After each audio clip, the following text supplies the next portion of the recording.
Thank you. I don't know anything that was said. Hopefully it was nice. But hi, everybody. I'm Jeremiah Grossman, founder and CTO of White Hat Security.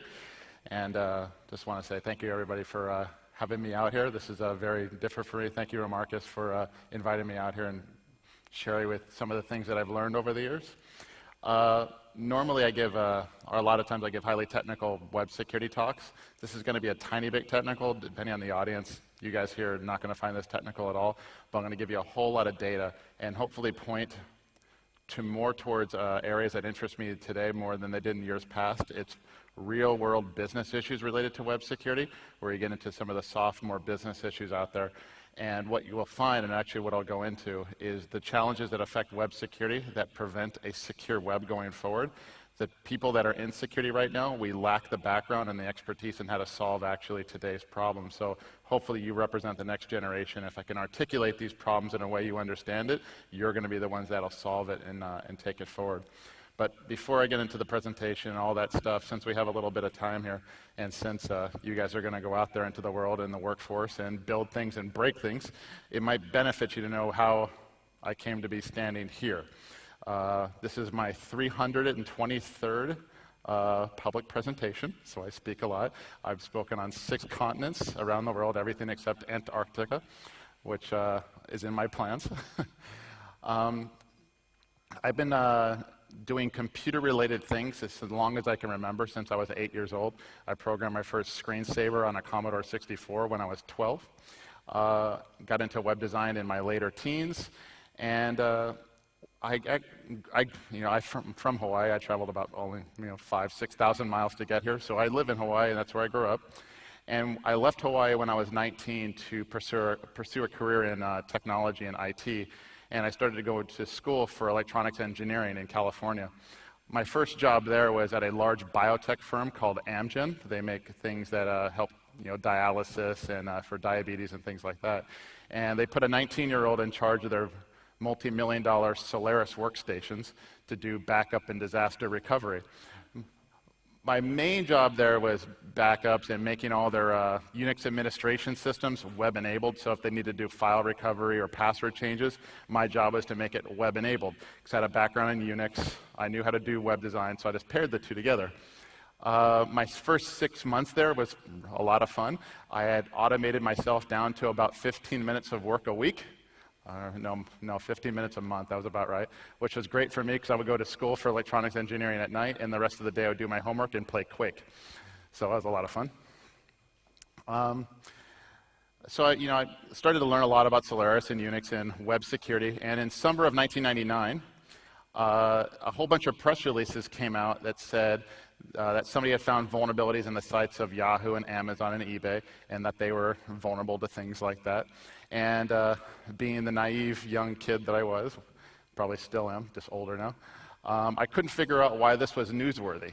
I thought everybody already knew that Amazon, eBay, and Yahoo, they could be hacked in like 5 minutes flat. But apparently not everybody knew that. And the same companies later issued press releases and said that they had fixed the vulnerabilities and they were now secure. I wanted to, I took them at face value. I wanted to know how they did this because I wanted to make secure websites as well. I was building them internally and I had no idea how to do it. So I went home, and some people play video games and watch TV and go to the movies and have all sorts of numerous hobbies. My hobby is I go home and I break stuff, mostly software. So I signed up myself again. This is summer of '99. This is a long time ago now. I signed up myself with a new Yahoo Mail account, log out, and proceed to try to break into it, break into my own email account. It took me about 5 to 10 minutes to do it. It took me another hour to write a misspelled advisory to tell Yahoo what it is that what I did. And I sent it anonymously because I didn't care about the credit. So I sent that in. And the next day I got when I got back into work, I had an email back from Yahoo to the account that I set up, and they said, thank you for letting us know of the issue. We appreciate you wanting to be anonymous, but please let us know if we could send you a t-shirt. So that's probably the first bug bounty ever. So I was on cloud 9. This was Yahoo. I was having a lot of fun, 15 minutes, and I got a Yahoo t-shirt. That was really nice. And I started going back and forth in a dialogue with the person over there. They said, yeah, let us know if you find any more. So I took that as tacit permission to go hack Yahoo, so I found a half dozen more bugs over the next week and said, this is all the different ways you can break into Yahoo Mail. And I apparently, well, I came to I figured out that I should look up whoever I was speaking with. I had no idea who I was speaking with and was rather informal. Came to find out later it was one of the two Yahoo founders, David Philo. He was $8 billion man at the time, and I think I was 20 by that time at Amgen, mostly playing Quake, right? So I annoyed enough people in their security department to give me a call. They called me up and said, we would like for you to come up and interview. And I told them, slow down, time out. When I have no degree, no background in security, no formal background anyway. I haven't even read a book on computer security. And by the way, you're Yahoo. I have no business being there. They said, no, it's fine. Come on up and interview. So I figured if it didn't bother them, it wouldn't bother me. So I went up and I flew up from Southern California to Northern California to go interview at Yahoo. And so I show up there, and they grilled me for 8 hours straight, asking me every esoteric question that they could dream up, like how many rounds of crypto does DES do, the finer points of TCP sequencing, and all sorts of security-related stuff that you find in all the textbooks, and I knew the answers to exactly zero of it. Right? I bombed the entire interview. I was like, I don't know these things. I told you I didn't know these things. I just know how to break into your websites. So that's kind of it. So I left home. I figured I'd totally terrible at the interview, which is fine by me because I was only doing 15 minutes of work at Amgen. I was going to play Quake the rest of the day anyway. So it was a fun experience.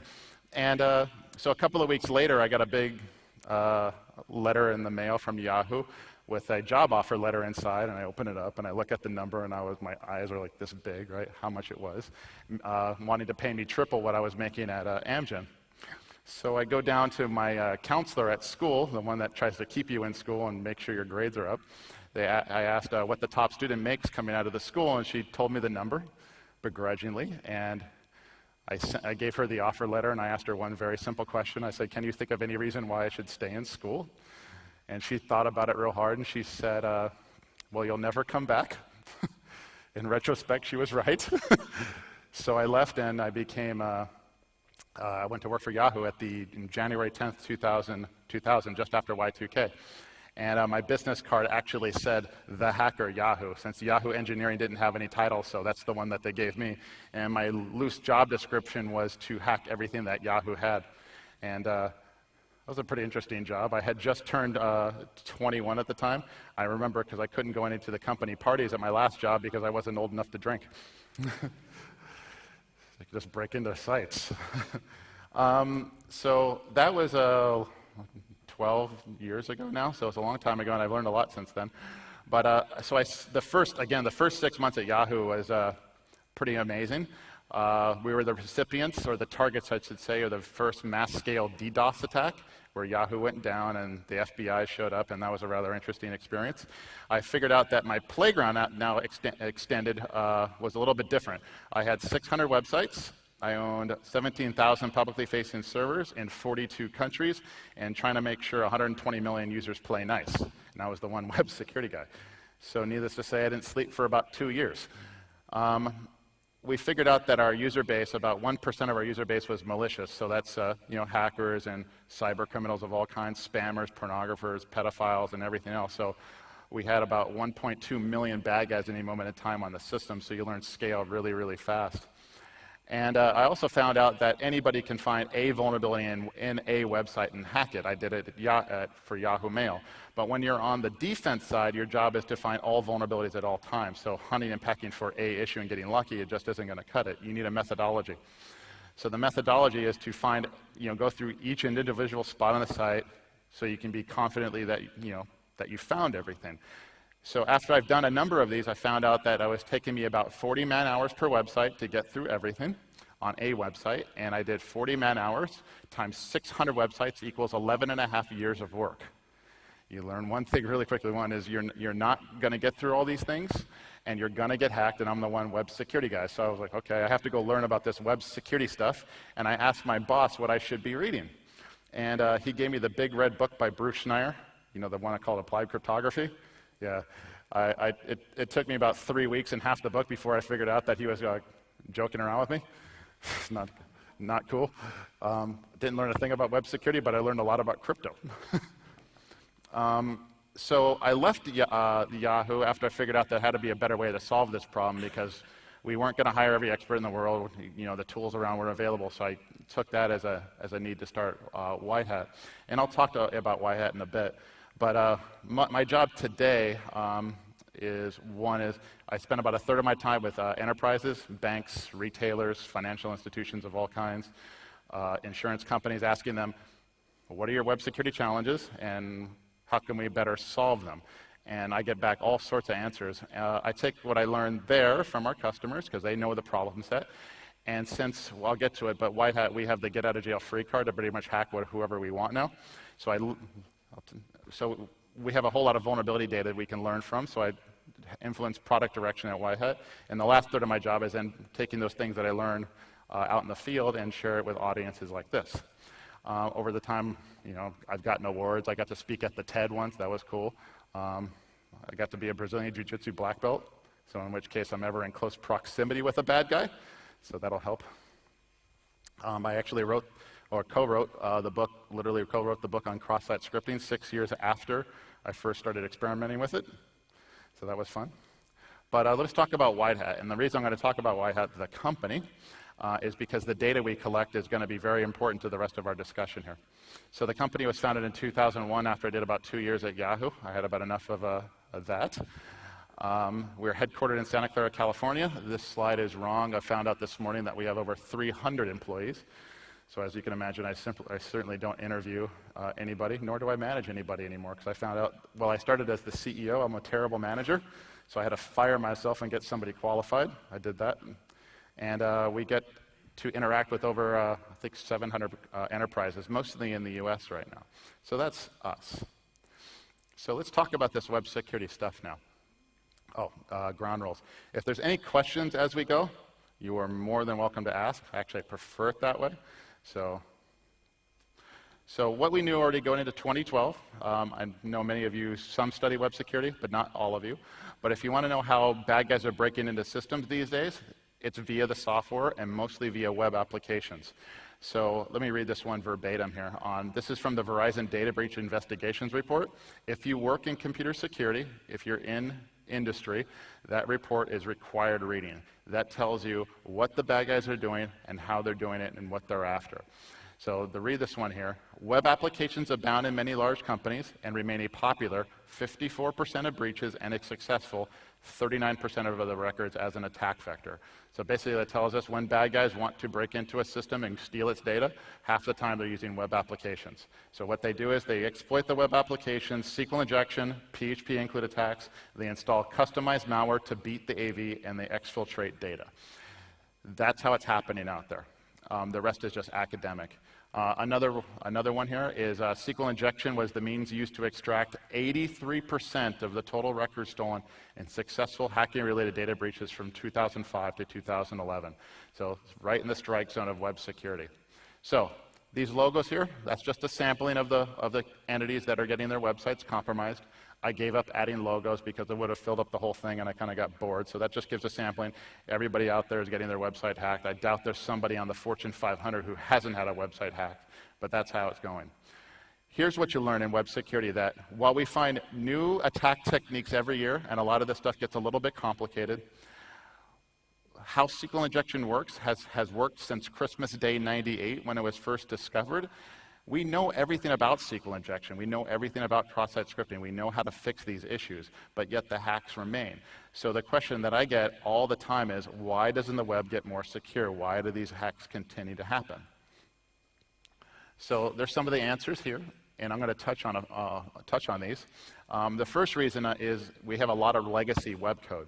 So right now, there's right around 670 million websites on the internet. Could be adding anywhere between tens of thousands to millions per month, so it's a lot. It's a big, big problem out there. And most websites prior to 2005 were simply not written with any security in mind.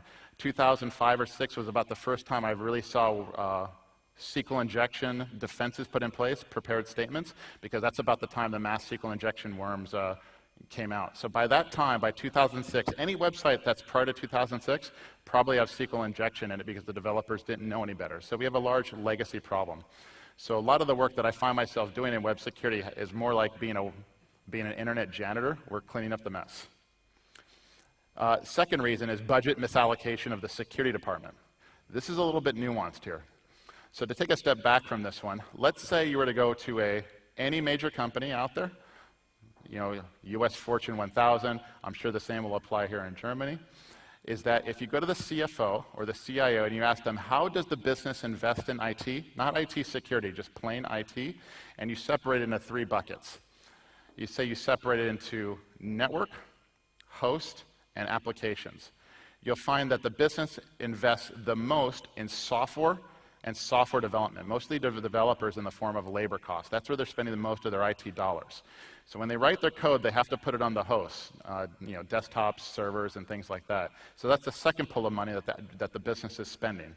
The third is on networks to wire all these hosts together. So if you go 1, 2, 3, how the business invests in IT, apps, hosts, networks.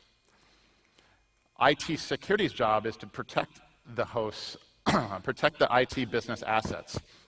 So if you go ask the CSO, Chief Security Officer, how they invest, they'll say where we spend the most is on firewalls to protect the network. The second pool of money they spend is on patch management and antivirus to protect the hosts, and comparably very, very little on application security. So if you look close, where the business spends the most money on applications is directly 180 degrees opposite of where the IT security invests. All the attacks are going at the apps, but none of the security dollars go to defend the apps. And that's one of the reasons why things are out of whack, because security is out of phase with the business. And as long as that continues, we'll continue with the breaches. Third is what we in the industry call best practices. And this is bandied about and stated out there with very little care for what actually the impact that it has. So, audience participation time. Please name a software development best practice for securing software. Just name one. There's no wrong answer. I'm sorry? Code review. Good. Anybody else? Yeah. Validate input. Excellent. We'll add a few more. Developer training. That one. Web application firewalls. Yeah, sometimes, but yeah, it gets said. So you'll find a list of these secure frameworks, all valid answers. Now, these all are good ideas, but I challenge anybody to find, at least in a web space, that implementing these best practices lead to more secure code, let's say by measure of vulnerabilities, and reduce breaches. That research hasn't been done. It would seem common sense that if you do code review, your site should have fewer vulnerabilities and be less hackable. But no one's actually done the research to tie the input controls, software security controls in the development process, to outcomes. So everything gets to be a best practice, and nothing actually is ever required to deliver results. So I don't like this at all. I like to have data. So let me talk to you about data. The data that I have access to, so at White Hat, we're assessing nearly 20,000 websites currently on a more or less weekly basis. We've been assessing these websites for over 6 years, so we can tell you how they trend over time. So these are real-world public websites. I'll give you some names.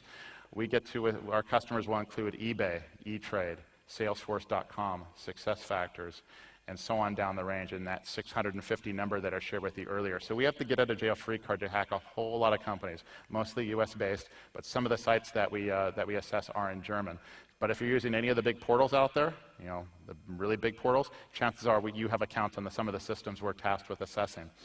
So we get to know who's vulnerable to what and how often, and the analytics that we have access to are very, very powerful, very, very useful for learning. To start briefly into the statistics that I'll share with you here, these are real-world public websites. These are real-world vulnerabilities. So since we're assessing these sites week in and week, day in and day out, week in and week out, and verifying all these issues, we get to know how vulnerable they actually are. So starting in 2007, we started really measuring this stuff. We found that the average website on an annualized basis had over 1,100 discrete vulnerabilities per year. Now, it's important that this, and we have time to discuss it, but how we count is important and what these vulnerabilities are. First, the severity and what we're counting. We count anything our system describes as a high severity vulnerability, one where we can take over somebody's account, access their data, compromise some part or all of the system. Things that make you headline news and fail audits is a high severity, serious vulnerability. We're not mapping vulnerabilities like you missed a secure flag on your cookie or HTTP only. None of those best practice stuff. These are directly exploitable issues. Cross-site scripting, SQL injection, cross-site request forgery, and so on. Secondly, how we count is also important. Let's say store.asp has 3 parameters, let's say 5 parameters on store.asp. If 3 of the parameters are vulnerable to SQL injection, we count that as 3 vulnerabilities, not 5 for each parameter, not 1. It's 1 vulnerability per parameter for that class. So it's a little bit of an exploited view, but each parameter that's vulnerable could lead to a different piece of vulnerable code. That's how we count here, so keep that in mind.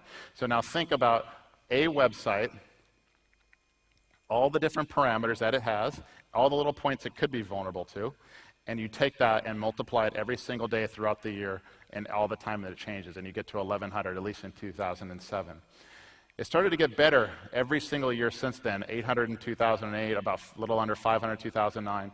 All the way to the end of 2012, things started looking really good at 56 vulnerabilities per website per year. What we're thinking here is that our data is less and less representative of the web in general and more representative of our customer base. In short, Whitehead is making an impact, at least on these websites. We're helping our customers get more secure. If I had to guess, the state of the web is probably about 2010 at about 230 vulnerabilities on average per website. I mentioned during lunch, or actually maybe one of our conversations with Marcus, so at Whitehead we have 300 plus people, 100 of which are tasked with just assessing websites for vulnerabilities. So every once in a while we'll call all stop. There's a new website that came in, looks particularly fun or interesting for some reason, so we'll have an internal bug bounty race. So we'll put down 500 or 1,000 US$ on who can find the vulnerability fastest in that particular website, and no site survives more than 15 minutes. So in 15 minutes, somebody in our company wins $1,000, so that's fun. All right. Now, these numbers are interesting on the aggregate, but then we can start carving them down. Again, these are all US-based numbers. I wish I could tell you that Germany was represented here, but I have no reason to suspect these numbers would be substantively different in your industries versus ours, but who knows? Data has a way of making up its own mind. But these are the industries here. So you can see that, let's see here. Can you see my mouse up there? Oh, good. So the average vulnerable website, so all websites, 86% of the websites we looked at in 2012 had at least one serious vulnerability. As I mentioned earlier, the average was 56 vulnerabilities per year. 61% of the vulnerabilities we're reporting are remediated. That means 39% are not. And the average time to fix is 193 days. Does this surprise anybody, or does it impress you? I'm pretty much jaded to it at this point. Different industries do perform differently. So for instance, you look at the manufacturing space, literally every single website we've ever laid our eyes upon has had at least one vulnerability. They average 27 per, 55% remediation rate, and 197 to fix an issue. This is after we reported it. This is after we said, here's the vulnerability you found, here's exactly where it is, this is how bad it is, this is how to exploit it, and here's how to fix it. Your job to fix it. Because these are not CVE vulnerabilities. They just don't go and patch with Microsoft or Oracle or Apache. These are custom web application vulnerabilities unique to E-Trade, unique to Amazon, and so on and so forth. So if you notice, different industries have more vulnerabilities than others. So for instance, if you look at the retail sector, life is unfair for those guys. And the reason it's unfair is the retail guys have to change their code a lot. They have to release new code for each holiday and each sale that they have, so they're constantly releasing new code. This gives them the very difficult time of every time they change code, they run the risk of introducing new vulnerabilities. Of course, it gives them ample opportunity to fix vulnerabilities, but the change rate seems to correlate with more vulnerabilities. So if you look at, let's say, the healthcare and the banking space right here, they don't change their websites that often, maybe weekly, not weekly, maybe monthly, but more likely quarterly. So they get their releases right, and then they push. And that's why they're a low vulnerability volume. Any questions here at these numbers? Anything stand out? Okay. Let's try to look at it this way. This is my favorite stat here. This statistic is a combination of total number of vulnerabilities, time to fix, and remediation rate. So if you're in agreement with me that a bad guy just needs to find and exploit one vulnerability in a website to give you a really bad day, then you want to know how many days in a year you actually have one to exploit. And this is what we call a window of exposure, this big gigantic eye chart up here. It's the average number of days in a year a website is exposed to at least one serious vulnerability. So the way to read it is that if you look at the top left in the red, that means 33% of all websites we tested in 2012 had at least one serious vulnerability publicly exposed every single day of the year. There's not one day of the year where it didn't have one. Of course, 29% was about 9 months or so, and 18% had a serious vulnerability in them less than 30 days of the year. So you can see how different industries perform differently than others. Nonprofits don't do very well, neither do the retailers or the educational environments. Technology seems to do okay, and so does the entertainment and media. So here's where it gets interesting. I can't name the names, but you might have read the news about a bunch of media and gaming companies getting hacked.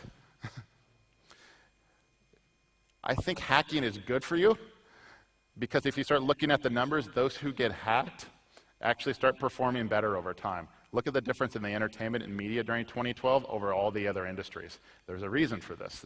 A lot of times you're forced to get secure. Now, I've given you volume of vulnerabilities and general performance, but I haven't told you anything about what these issues are, at least class by class. So this is our top 15. I used to do a top 10. I had to expand it to 15. Can you read these underneath there? I know it's a little hard, but it's hard. Okay. I used to do a top 10, but I had to expand it to 15 for one reason. The pink. The pink there, that's SQL injection. What that means is 7% of the websites we tested in 2012 had at least one instance of SQL injection. If you go up to the top 10 from the year previous, it was at 11% for SQL injection, and it fit in the top 10. So SQL injection, the one that causes all the damage, is actually is improving out there. But that 7% represents a whole lot of damage. So if you really look at where the bad guys are exploiting SQL injection, they're not going to the www main website. They're hitting a secondary and tertiary website and doing an end around on the system. They're not hitting the primaries, they're hitting the secondaries, and that's how they're extracting data. So if we go to the left here, what that number means on the left is 54% of websites we tested give up sensitive information. It's not really directly exploitable, but they give up something like a high severity. Well, we found sites where you view source on a web page and you'll get the back-end database usernames and passwords. Happens. Internal IP addresses are terribly useful. 52% have at least one instance of cross-site scripting. I'm told some of you guys know what this is. It's good. Content spoofing, that's kind of like cross-site scripting without the scripting part, and so on down the range. Our brute force is a little bit different than the definition you see out there in the industry. So bad guys really like email addresses to spam you, and a lot of times if you know how to do it, you can get an email. Most of the modern systems or the newer systems out there, email addresses are synonymous with usernames like Facebook and Google and things like that, right? Enter your email address and your password. So bad guys want email addresses, so what they'll do is they'll brute force the login screens and the forgot password flows on these websites to tell the difference between incorrect username or non-existent username and failed username and password combination. So they can actually detect what email addresses are actually on that system to then spam and phish you. That's what we mean by brute force, when the login systems tell you which email addresses or quote-unquote usernames are valid. Cross-site request forgery, as predicted, would be inching up year over year. It's at 25%, but that number is probably more like 50. The reason it's low is because automation has a real difficult time finding this particular issue, so most of those are found by hand. So if you want to do some really crazy R&D that'll help the industry, figure out how to automate cross-site request forgery. That one's big, it's hard. Fingerprinting, and so anyway, half this list here you can find using pure automation, at least pretty good. The other half you can't. You can't find things like abusive functionality, not well, insufficient authorization, cross-site request forgery, and a couple of others. There's still something special about our human cognitive ability that automation cannot replicate in these websites. So if you run a scanner against a website and fixed everything it found, a human will still beat it in probably 10 minutes flat if the human just has to find one more that the scanner didn't find. Questions here? Anything? All right. Yes, sir. I was surprised by the statistics from the previous slide where included banks are so bad. I think there are internal penetration testing teams and like other. So the question is, why are...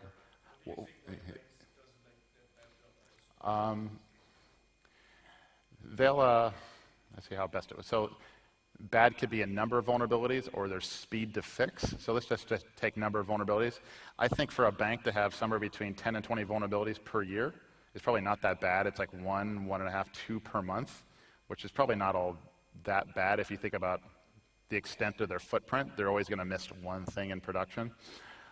Where they start to fail in remediation rates and time to fix is in two ways. One is they're only physically allowed to push code quarterly. So if they find a vulnerability, they'll likely have to wait until the next push cycle to actually fix it, and the rest of the time they're waiting with intrusion detection, so it's sitting there for a while. So that's one. The other one is a lot of times the banking institutions are not writing and hosting their own software, they're using service providers. So if we go back, I'll point this out here. So financial services provider. So let's say, I'll just pick the names out of the air, they won't matter. Bank of America, if Bank of America writes, deploys and hosts their own system, they'll say, we are a bank. That's how they'll, where is it here? Financial services, banking. They'll say, I'm a banking website. But if the same website was designed, built, and hosted by a service provider like S1, they'll call themselves financial services. Same type of website, but two different labelings. Now, if you look at the difference here, 81% financial services, 81% of banking. So same websites, but look at the difference in vulnerabilities, 50 versus 11. Remediation rate 51 versus 67. So what happens here is that the financial services providers already have your money, so they're not going to run out and fix it just because you say to, or they're going to have more because they have regression problems. If they fix an issue, it might break functionality on one of the other 600 banks that they're hosting. So you have some of those real-world issues going there. But a lot of times what customers will say, fix it and fix it now, otherwise we're going to call the regulators or something like that. That's why the remediation rates are higher.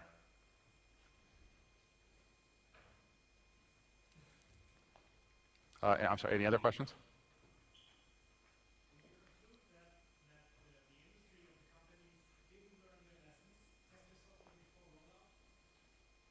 So what it speaks to QA testing or developer education. So a lot of times, at least in the Bay Area, developer retention is right around 18 months. So you'll train your developers, maybe that'll work. And the thing is, your developers will leave, and you have to have a constant cycle of education. So that becomes problematic. So if you're only training once per year, they won't internalize it, or they'll leave. It certainly won't be like a 3-year ROI on it. So that's another particular challenge. And then a lot of times when we're testing systems, we're testing the QA mirrors side by side with the production mirrors. With the productions, they're supposed to be mirrored. I would say in 9 out of 10 cases, the vulnerabilities are different between the two mirrored systems. So what'll happen is the code will be identical, but the environment won't be. So they'll be pushing .NET, and everything will be perfect in the QA stage. And then when they push, a whole bunch of vulnerabilities will open up, right?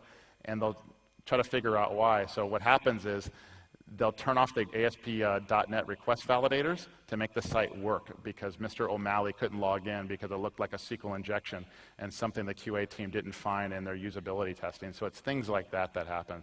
Or leftover files and directories. Somebody put a .back file on the login.asp. So it's a million little things like that why production and staging aren't exactly mirrored. So that's kind of some of the reasons. I'm sorry, any other ones? Okay. So there's a question that gets called up a lot by CEOs or executive management will ask their security departments this one particular question. They'll ask, how are we doing? And depending on how you take the question, depending on what they mean by the question, the answer could be, are we getting better over time? Are we having less vulnerabilities per line of code? Are we faster at fixing these issues? Are we fixing more of them? So that's one way to answer it, and the answer could be yes, it could be no, or it could be I don't know. The other way is a lot of times the CEOs will want to know, how is our security relative to our peers? And this is an important question if you really think about the essence of security. So, as I mentioned, I'm from Hawaii.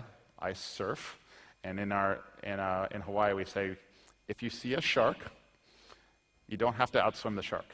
You have to outswim the other surfers, right?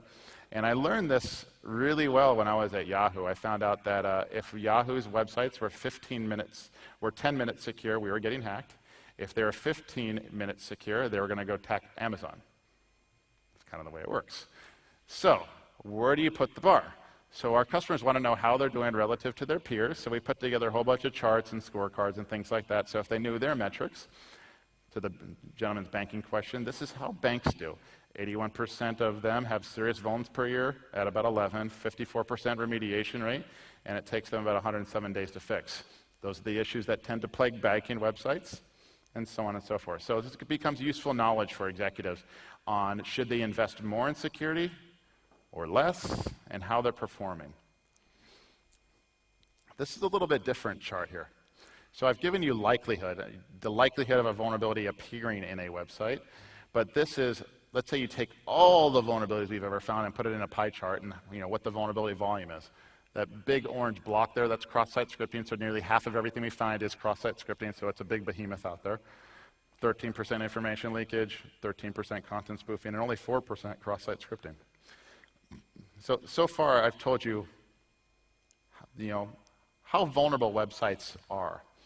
We find, in broad terms, the possible ways a bad guy could exploit a website.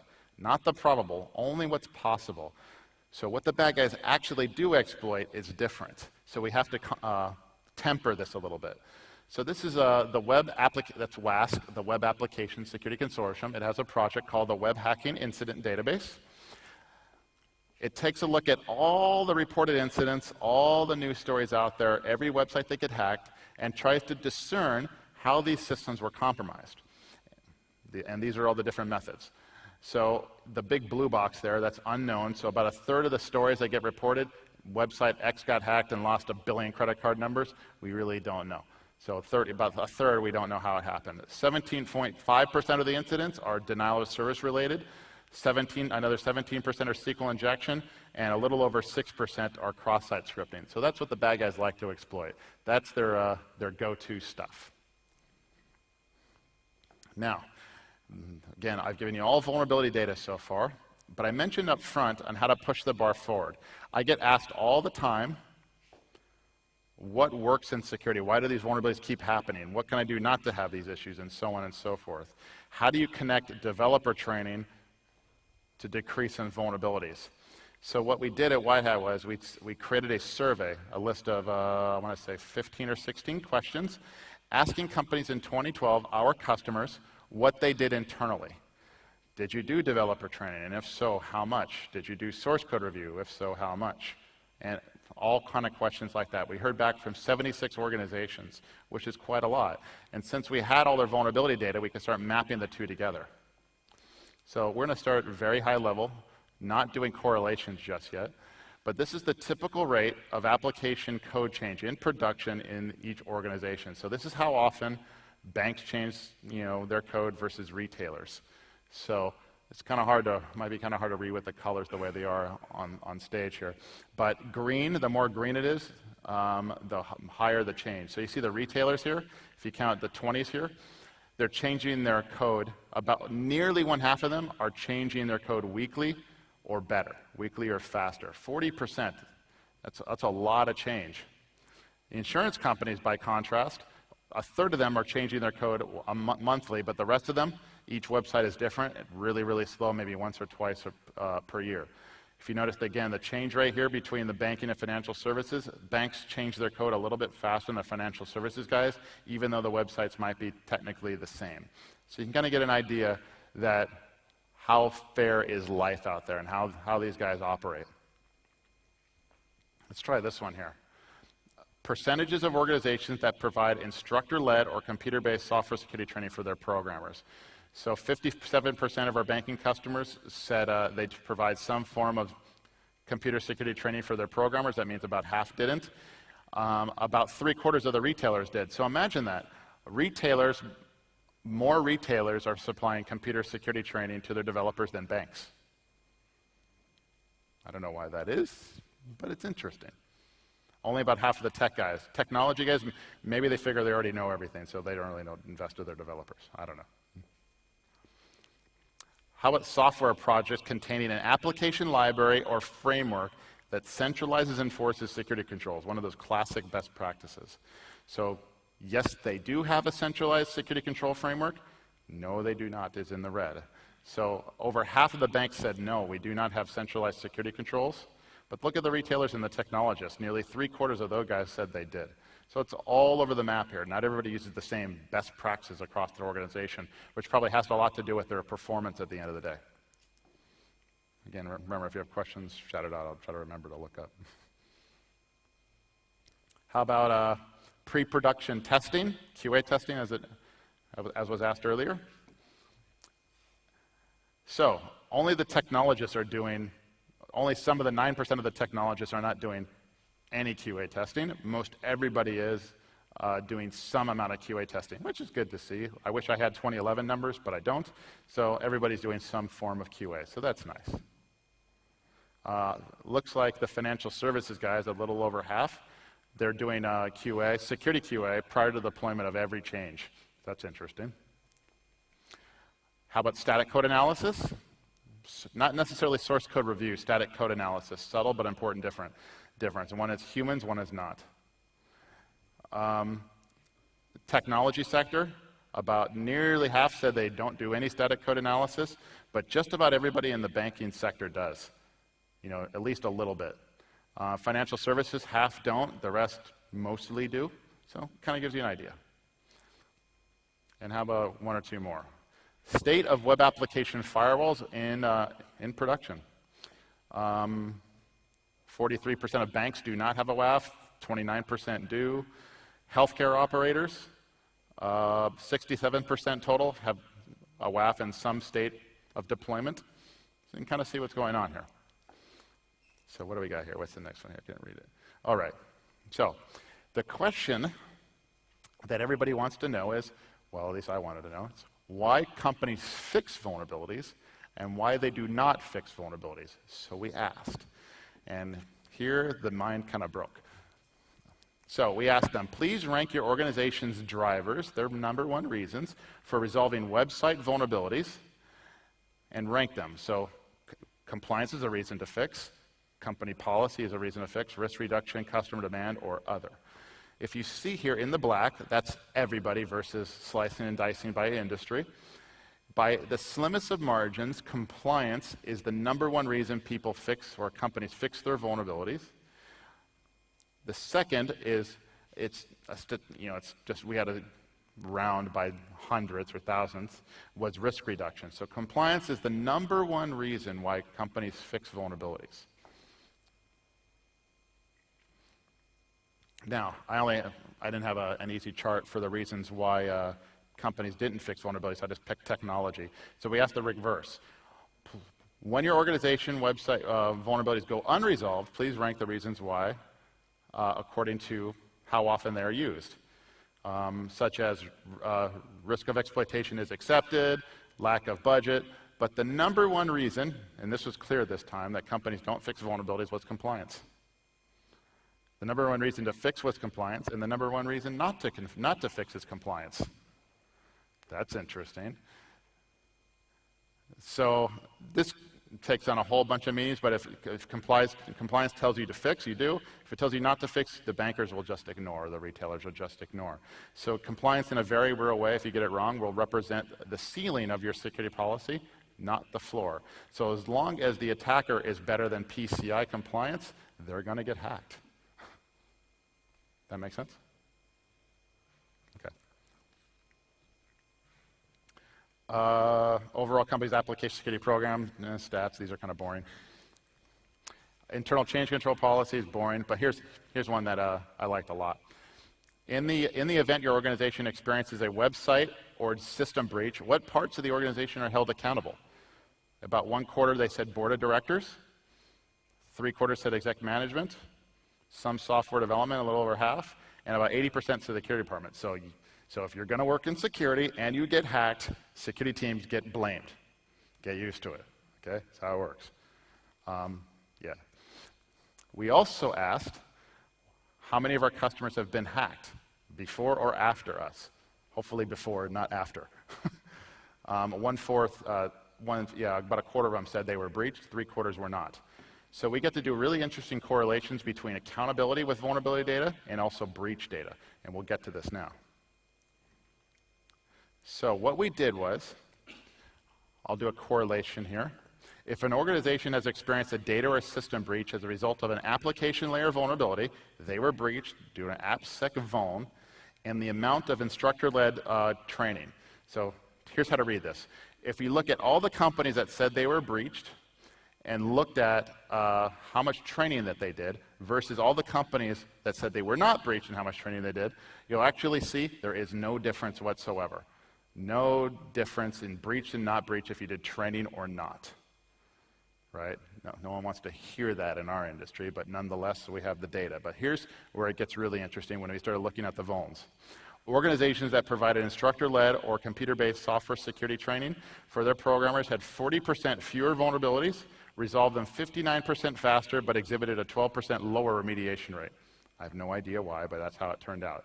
It would seem to be that developer training does work to reduce your vulnerabilities, but doesn't matter at all when it comes to getting hacked. We think the reason is because the bad guys just need one vulnerability anyway. So unless your training is so good that you're going to get to 0 vulns, it doesn't work. Anybody else have a theory? Yes, sir. So your suggestion would be to just not train your developers and just outsource everything to the security specialists? I'm not going to reveal my suggestion just yet. How about that? I'll get to that though. It's the obvious question, like what would you suggest, and I'll get to that. Any other ones? Okay. How about we do the same correlation, breach versus non-breach, and security control frameworks. No difference. Framework does not matter when it comes to getting breached. It doesn't seem to us. But here's where it gets very counterintuitive. How would you expect the framework to affect the vulnerability performance? Those that had a software security framework had 64% more vulnerabilities, resolved them 27% slower, but they did demonstrate a 9% higher remediation rate. Completely counterintuitive, right? So we don't know why, at least we can't prove why, but our theory is that, let's say you're working in a .NET environment. The code that developers write is not going to be able to, is not resilient against cross-site scripting or SQL injection. They depend on the framework to do it for them, which is fine. That's what we were going for. But let's say a white hat or somebody else figures out a way to bypass the .NET filters. All of a sudden, every single input on the website lights up, and we find a way to go through it all because the code isn't designed to defend itself. So those filter bypasses ruin their metrics here. And then what happens is that the developers, since they've never, ever, ever had to fix a cross-site scripting vulnerability before a SQL injection, they don't know how. It's the first time they're learning of this. So there's an operational issue going on here. So if the framework does all your thinking for you, when it comes time to think, you don't know how. So, double-edged sword when you're using the frameworks. How about pre-production testing? Pre-production testing might have a little bit of an impact. Pre-production testing, those that were, this is again counterintuitive, those that did pre-production testing, about half of them were breached. So maybe breaches cause people to do more pre-production testing rather than the other way around. We don't know. This one here, breached versus non-breached on static code analysis. No difference in the breaches, basically flat, but those that did static code analysis had 15% more vulnerabilities, resolved them 26% slower, and had a 4% lower remediation rate. Okay. We think this is because static code analysis is finding wholly different vulnerabilities than what dynamic analysis is finding. They're finding vulnerabilities that don't matter, vulnerabilities that the bad guys don't exploit. We think.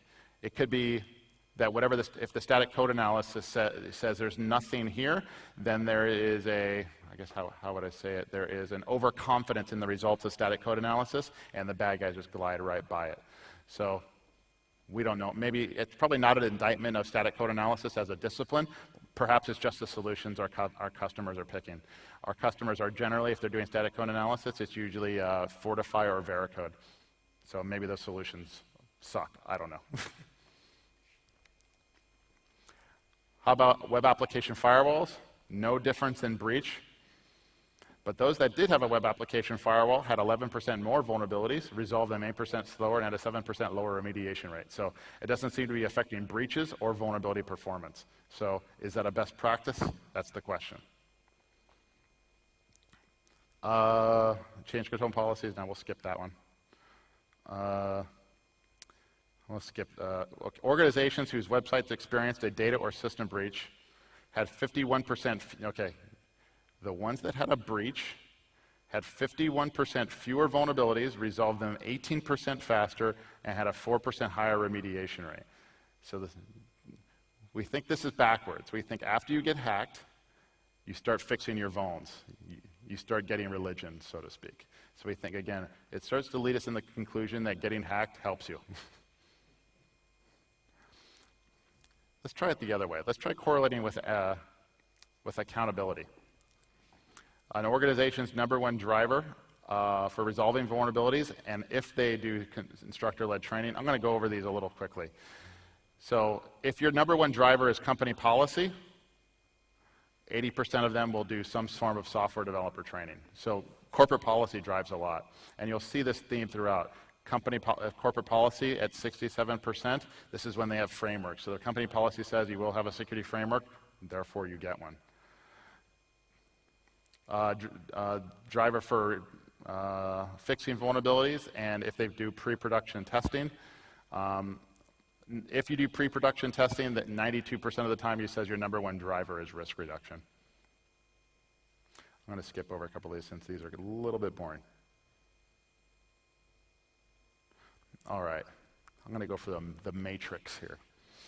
The #1 driver for resolving vulnerabilities. So if you look at here, let's try, if you said your #1 driver for fixing vulnerabilities is company policy, those companies placed first in average vulnerability volume. They produced the lowest number of vulnerabilities. They produced second when it came to time to fix, and fourth when it came to remediation rate. So you can kind of see how different, how would you put it, different drivers affect company vulnerability performance. So accountability matters, drivers matter. But I'm going to skip a little bit here. So this is the one here that leads into your question here. What do you recommend? This is the one, this is the smoking gun here, we think. If an organization experiences a website data or system breach and the part of the organization which is held accountable. So here's how you read this. The green is they did not experience a breach, and the red is that they did. So if the security department is, 81% of those that said the security department was accountable, no breach. So if you see the difference there, those who were accountable did not experience breaches. Those who were not accountable experienced breaches. If you're not, so the best practices didn't matter. It all came down to who was accountable and were they empowered to do something. So I'll get to this, but I'll kind of spoil the surprise. So let's say your website produces lots and lots of vulnerabilities per month, but when they're found, they're fixed fast and they're fixed often. That's scenario A. Scenario B, you don't produce a whole lot of vulnerabilities, but when they're found, you don't fix them often and you fix them slow. So what guidance do you give them? So one is, if you're producing a lot of vulnerabilities per cycle, you probably have a framework issue or a QA issue. Because it sounds like when they're found, the developers fix them really, really quickly, which means it's probably not an education issue. It's probably a QA issue or a framework issue that's allowing those through. But if it's a low vulnerability volume and they're not getting fixed often, it probably means that the framework is taking care of a lot, but some are slipping through and the developers don't know how to take care of the rest, or the business isn't telling them to fix the vulnerabilities because the business decides what a developer works on. Does that make sense? So the guidance that you give them is different depending on the performance of their metrics. So that's generally the guidance that I give. I can't tell you which one's the best practice because I don't know your metrics. And this is where we get to the #1 problem that I focus most of my time on these days, and I'm not making any ground because I don't have the background for it. So there is an insane shortage of developers in the world. The unemployment rate for software developers is effectively 0 in the US. Maybe it is in the world, I'm not sure. So what happens is an organization, they're maxed out on development time. They have features now until whenever. So the business manager has to decide, do I A, have a developer creating revenue-generating features that if they don't ship this code and make this change, the business will, for a fact, lose money. No features, no money. White Hat comes along, we say, you have a vulnerability here. The business manager says, well, do I sacrifice revenue-generating feature to fix a vulnerability that might get exploited and might cost the company money? Which one do you do? Right? You can't do both. You have to choose. And that whatever decision that you make is probably going to be gut feel, because I know of no algorithm, no formula, no business model that helps you decide which one is the right one to do. It would be nice if we could say fix all vulnerabilities at all times, but for all practical matters, that's impossible. Do the math. Let's just say the 1.8 million SSL websites times 56 vulns, most of which we have no idea where they are. We're not going to fix all those vulnerabilities anytime soon. So a certain amount are going to go unfixed. 90% of them are going to go unfixed. So how do we mass fix vulnerabilities, and how do we decide in a business context which ones get fixed? So these questions are rooted more in economics than they are in security or math or anything like that. And you won't find anybody in security that has a background in economics or business theory like that. I certainly don't. So if you want to move this needle forward, you start helping the business managers fix vulnerabilities, and you'll start seeing the needles move. So, best practices, there aren't any. I'm going to keep digging in my data. I'm going to do this again next year and try to figure out if there are already any best practices. Best practice to me means if you do it, no matter what environment, you'll get a win, but I haven't seen it yet. You should, and this is the guidance I give to every company out there, you want to assign an individual or group of individuals that are accountable for the security of their website, meaning they will get punished some way, shape, or form if the website gets hacked, but at the same time, you must empower them to affect change. Otherwise, there'll just be resentment. They must be accountable and empowered. I've seen examples of this. I've seen times where developers are bonused if they fix vulnerabilities in a certain amount of time. I've seen this take place. I've seen it where we do it at White Hat from time to time, where developers are writing code. We set aside a party for the developers if no high issues are found, but if high issues are found, then our offense team, our TRC, gets the party. So, everybody wants to know. We've also done it with car washes, which is funny. You want to find your websites. Most of the time when a website gets hacked, it's because the company didn't even know they had that particular website. So this is actually a really large problem out here. You know, you can scan IP, you can ping sweep IP ranges, you can find all the up IPs, right? It's pretty easy. You can do port maps, and you can find all the listening services that way. But for some reason, it's really, really difficult. If I give you any particular IP and you tell me what host names are on it, what web servers are listening, because all the multi-homing stuff, it's actually really, really hard. If I tell you, go find all the websites Microsoft owns, it's a really, really tough exercise. So if you want a summer project, that's one. Try to do website discovery tools, and that'll really help organizations out. So you want to find them, prioritize them, because you want to spend the right amount of security dollars for the right value of the website. You want to measure your current security posture from the attacker's perspective. Finding vulnerabilities is a byproduct of the exercise. You want to take it from, it's not just about finding and fixing vulnerabilities, it's about making our websites more secure against attacks, so we have to talk about the attackers. What are they capable of? What are they going to go after? So you always want to take their perspective. Trend and track vulnerabilities, I do that all the time. Are we getting better? Are we getting worse? And finally, the one thing we learned really, really well is that no matter what we do on the defense side, we're going to get hacked eventually. It's hard to be perfect all the time. So if you look at the Verizon data breach report, you'll find that it usually takes 6 months to a year for a breach to get discovered. And when it gets discovered, it's not going to be the victim who discovers it, but their business partner. So that's a really awkward phone call. What you want to be able to do is that if you're going to get compromised, be able to find it within a few hours, a few days, and cut off the attack, because then the real damage starts. It takes a long time to exploit a bank and start siphoning out money and data. It takes a long time to do that. So if you're able to cut them off quickly within a matter of minutes or hours, the bad guy can win, but they're not going to get much.